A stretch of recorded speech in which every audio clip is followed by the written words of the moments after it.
The sound of that slap didn't just echo through the Monroe mansion, it shattered it. For a moment time froze. The golden chandelier above seemed to tremble, as if even it was shocked by what had just happened. The air turned thick with silence. Every servant in the grand hall stopped breathing. A glass fell from someone's hand and shattered on the marble floor, but no one even flinched. All eyes were fixed on one impossible sight: the billionaire's wife standing in disbelief, and her maid, a black woman with trembling hands, staring right back at her. "Did you just hit me?" Clara Monroe's voice trembled, not just with anger, but humiliation. She was a woman who had always been in control. In her world, no one ever dared to talk back to her, let alone touch her. But Amara didn't lower her gaze. Her chest rose and fell with heavy breaths, and her eyes, dark, fierce, and glistening with unshed tears, met Clara's without fear. "Yes, Mom," she said quietly, her voice steady. "Because someone needed to wake you up." Gasps spread through the room like wildfire.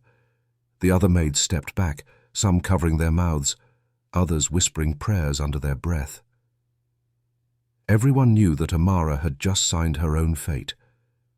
No one slapped the wife of Richard Monroe, the billionaire who owned half the city, the man whose signature could make or break fortunes. But at that moment, Amara didn't care about jobs, rules, or fear. She cared about truth. Raw, painful, overdue truth. Just hours earlier, the mansion had been alive with chaos. The Monroes had hosted another lavish charity brunch, and the guests had barely left when the argument began. Clara Monroe, elegant, beautiful, but cold as ice, had started another fight with her husband. "You can't even pretend to love your family anymore," she had shouted as he walked away. Richard Monroe, tall and stoic in his designer suit, didn't even turn back. "I don't have time for drama, Clara." Her voice cracked. "All you ever have time for is your business." Their 15-year-old son, Ethan, had been standing near the staircase, frozen, clutching his sketchbook tightly against his chest. His eyes were full of hurt, the kind only a child could carry. Amara had been polishing a silver tray nearby, pretending not to listen, but every word hit her like a dagger. She had been working in that mansion for only 3 months, yet she already knew what others didn't dare to say, that this family, for all its wealth, was falling apart. The Monroes' mansion was a symbol of perfection from the outside, a palace of glass and marble perched on the city's most expensive hill. People admired it, envied it, even photographed it from afar. But inside it was just a beautiful prison, filled with cold echoes instead of laughter. Every morning began the same way. Richard left for work before sunrise, his phone glued to his ear. Clara would wake up hours later, sipping coffee in silence, scrolling through social media to see what other rich wives were posting. Ethan, quiet and polite, would eat his breakfast alone. Amara had seen this scene unfold 100 times, and every day it broke her heart a little more. She wasn't born into wealth. She came from the outskirts of the city, from a place where neighbors shared meals when food was short, and laughter echoed even in broken homes. She had lost her mother young and raised her siblings alone. Life had taught her that love, not money, was what made her home. That's why it hurt to see her family drowning in everything she once wished she had: comfort, luxury, security, yet still empty inside. It had been building up for days before that slap. Clara's bitterness had grown sharper with every passing morning. She yelled more, smiled less, and demanded perfection from everyone, except herself. "Amara, this room still smells of dust." "But Mom, I don't want excuses. I want results." Amara bit her tongue every time. She needed this job. Her younger brother's school fees depended on it. But deep down, she knew this woman wasn't really angry at her. She was angry at her life, angry at feeling unloved, unseen, and stuck in a golden cage. That Sunday morning, the tension finally exploded. Ethan had accidentally spilled orange juice on the dining table just as his father came down for breakfast. Clara's reaction was instant and cruel. "For God's sake, Ethan, can't you do anything right?" she snapped. Ethan froze, tears welling up. "I'm sorry, Mum, it was an accident." "Accidents happen because people don't pay attention," Clara cut him off sharply. "You're just like your father, careless." That was it. Amara's hands started shaking. She could feel the anger rising in her chest, the same anger she used to feel when her own mother was scolded by cruel employers. Richard sighed. "Clara, that's enough." But Clara turned her fury toward him. "Oh, now you care! You haven't spoken to your son in days. Maybe if you stopped yelling at everyone, this house would be peaceful," Richard shot back. The shouting grew louder, bouncing off the marble walls. Ethan ran to his room, sobbing. The servants tried to disappear. But Amara couldn't move. She looked at the broken family, the mother blinded by pride, the father lost in his own ego, the child silently begging for love, and something inside her snapped. She walked straight to Clara, her steps calm but firm. "Ma'am, please stop," she said. Clara spun toward her, eyes blazing. "Don't you dare speak to me that way. You're just a maid." And before she could say another word, Amara's hand met her cheek. A sharp, echoing slap. The room froze. Even Richard stood still, eyes wide in disbelief. Amara's voice shook, but her words were clear. "Yes, I'm a maid, but I'm also a human being who can't stand to see a child cry while his parents destroy each other." Clara's lips trembled. She didn't know whether to scream or cry. Her pride, her anger, her walls, all began to crumble under those simple words. "Look around you, ma'am," Amara continued, tears welling in her eyes. "You have everything people pray for. Money, a husband, a beautiful son. And still you've turned your home into a battlefield. Why? What are you trying to prove?" Richard lowered his head. Clara's breathing became shallow. The silence in that moment wasn't empty. It was heavy with realization. For the first time in years, the truth had been spoken in that house.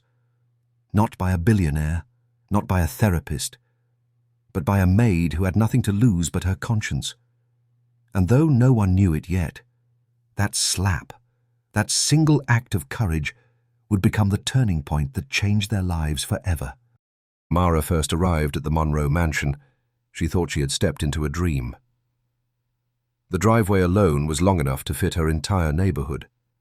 The mansion's white marble walls gleamed like polished pearls under the morning sun. Roses bloomed in perfect rows along the path, and fountains danced gracefully, their waters glittering like diamonds. But as she crossed the massive wooden doors for the first time, the dream began to lose its color. The silence inside was suffocating. No laughter, no music, no sound of family, just the faint hum of expensive machines and the echo of her own footsteps across spotless floors. The Monroe mansion was breathtaking, but lifeless. Amara had grown up in a world completely opposite from this one. In her old neighborhood, houses were small but hearts were big. Children played barefoot in the streets, mothers sang while cooking, and neighbors shared everything they had: salt, sugar, even sorrow. Here, inside this palace, everything was perfect, except the people. Clara Monroe, the billionaire's wife, was known for her beauty and grace. She dressed like royalty and moved like a queen, but her words carried the sharpness of a blade. Her voice could silence a room faster than a gunshot. "Amara," she would say without looking up from her phone, "I don't want excuses. I want excellence." "Yes, ma'am," Amara would whisper, forcing a smile. She quickly learned that in this house, the staff didn't speak unless spoken to, and when they were spoken to, it was rarely with kindness. The first time Amara met Richard Monroe, she expected warmth. He was the billionaire, the man whose name was always on magazine covers, known for building an empire from scratch. But what she saw instead was exhaustion. Richard moved like a man chased by invisible deadlines. His phone never left his hand. Even at breakfast, he answered calls, typed emails, and gave orders. His wife tried to talk to him, but he never truly listened. "Richard, you're missing another dinner tonight?" she'd ask. "Not now, Clara. I have an investor meeting," he'd reply, without looking up. Sometimes Amara would catch Clara staring at her husband with an emptiness in her eyes, a sadness hidden behind anger. She wanted his attention, his love, his presence, but she had replaced all those longings with luxury and pride. Then there was Ethan, their 15-year-old son. He was nothing like his parents. While they shone in public, Ethan preferred silence. He spent hours in his room, drawing, sketching, and dreaming. Amara often found him sitting by the window, gazing outside at the sky. "Do you ever get bored, young master?" she once asked softly while dusting his shelves. He smiled faintly. "No.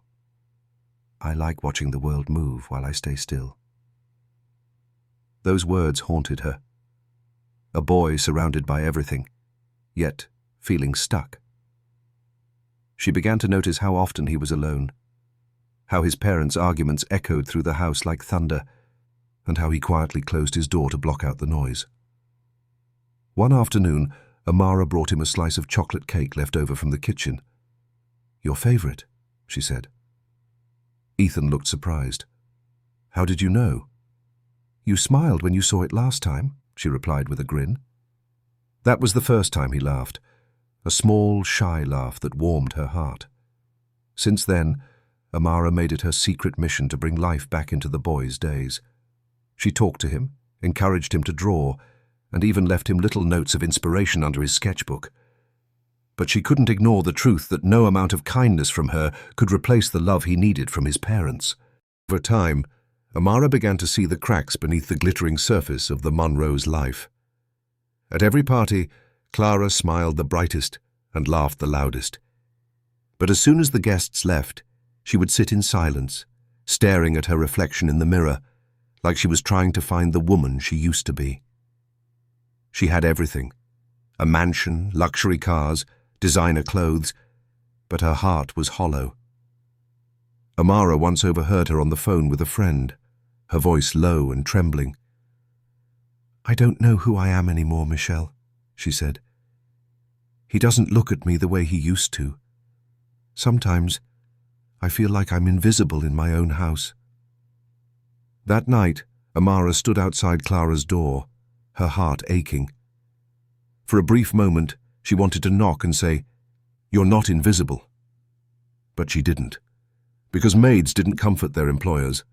They only cleaned their messes, seen and unseen. The more she observed, the more she realized that money was both their blessing and their curse. The Monroes had everything money could buy, but nothing money couldn't. They had marble floors but no place to dance. They had a grand piano, but no one to play it.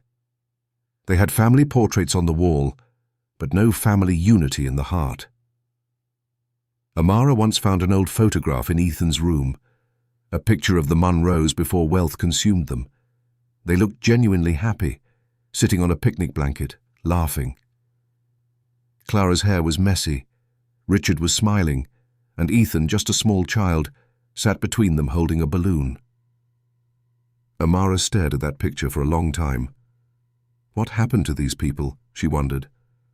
One evening, as Amara served dinner, she heard the argument start again. "Richard, you're late.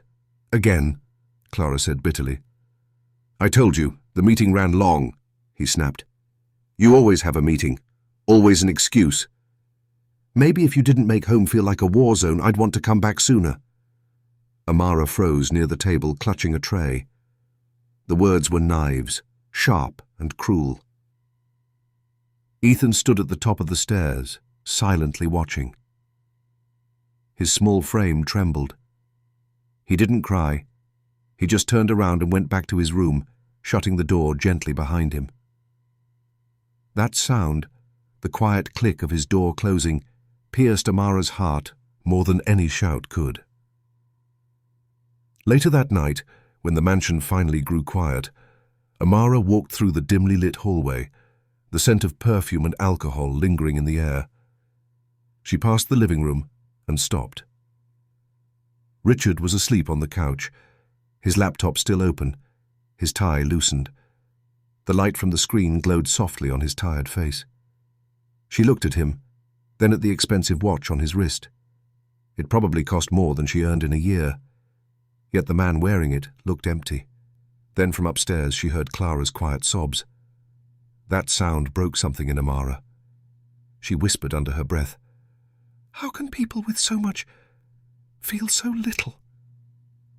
In that moment, Amara made herself a silent promise. She wouldn't just clean this house.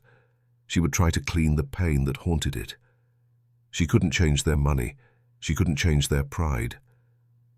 But maybe, just maybe, she could remind them what love looked like. Little did she know, destiny had already chosen her for something far greater than polishing silver and sweeping floors. Because sometimes it takes an outsider to show a family what's truly broken. And soon, her courage would turn this mansion of silence into a battlefield for truth, and a home reborn from ashes. The next morning, sunlight streamed through the mansion's tall windows, painting gold patterns across the marble floors. Everything looked perfect, as always. But Amara had learned that in this house, beauty was only skin deep. Behind every polished surface was a crack waiting to spread. And she was beginning to see them all. Clara Monroe still wore her perfection like armor. Her hair was always done, her clothes flawless, her smile practiced. But Amara noticed what others didn't. The way her fingers trembled when she poured coffee, the glassy look in her eyes after a long phone call, the sighs that slipped through her lips when no one was around. One morning, Amara found her sitting by the piano in the living room, staring at it as though it was a ghost. "Do you play, ma'am?" Amara asked softly. Clara didn't answer right away. Then in a fragile voice she said, "I used to." She traced her fingers along the dusty keys. "Richard and I used to sing here when Ethan was little. He'd clap and laugh every time." Her lips quivered, and for a brief second Amara saw something real. A woman who wasn't cruel or proud, just lonely. But the moment passed quickly. Clara straightened up, wiped the dust off her hand, and said coldly, "This room needs polishing. It's been neglected." Then she walked away, her heels echoing against the marble floor like gunshots of pride. Amara stood still, watching her leave. "You miss him?" she thought silently. "You miss your family? You just don't know how to say it." Meanwhile, Richard Monroe buried himself deeper in work.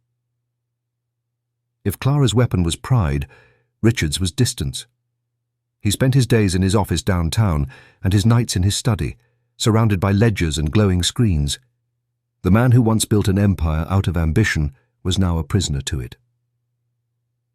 Amara often passed by his study late at night when everyone else was asleep.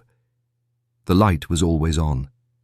Sometimes she saw him staring at his computer, not working, just staring.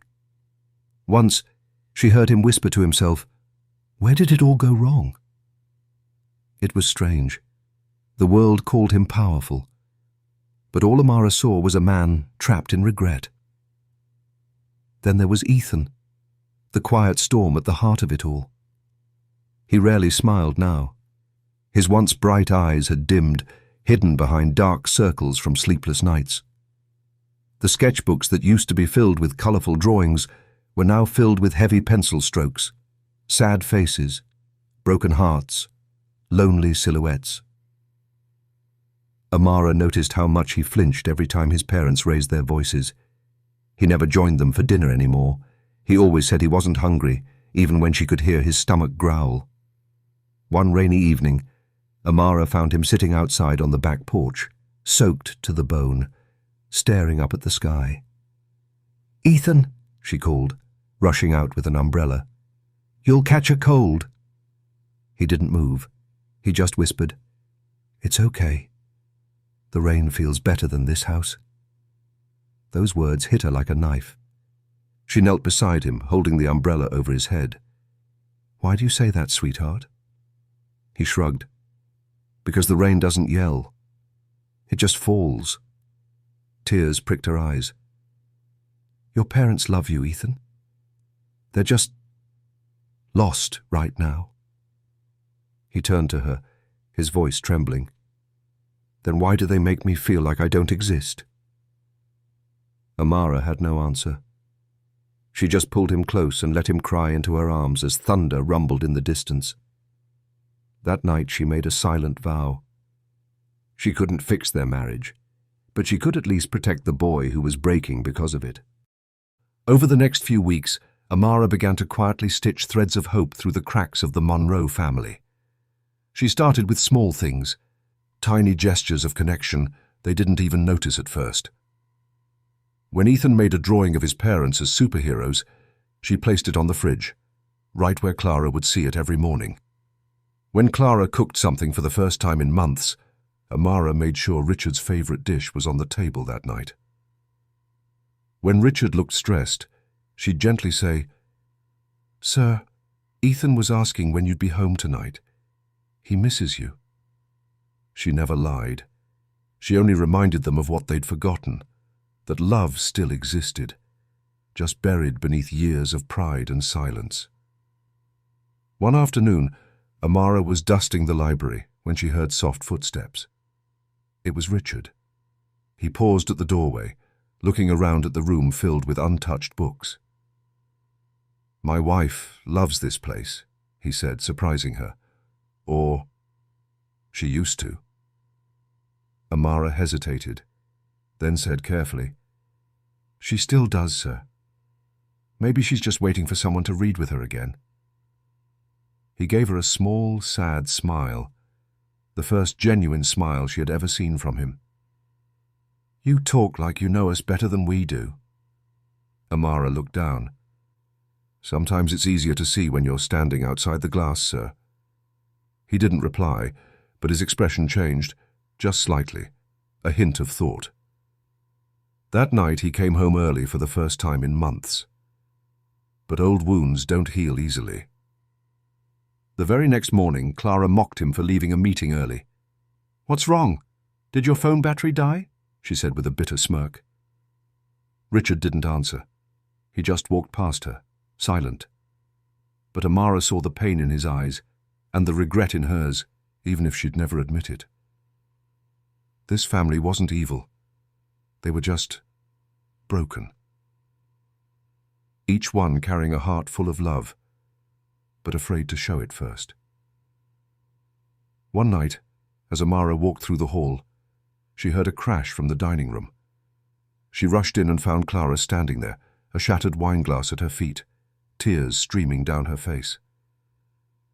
"Ma'am, are you okay?" Amara asked gently. Clara covered her face. "No, I'm not.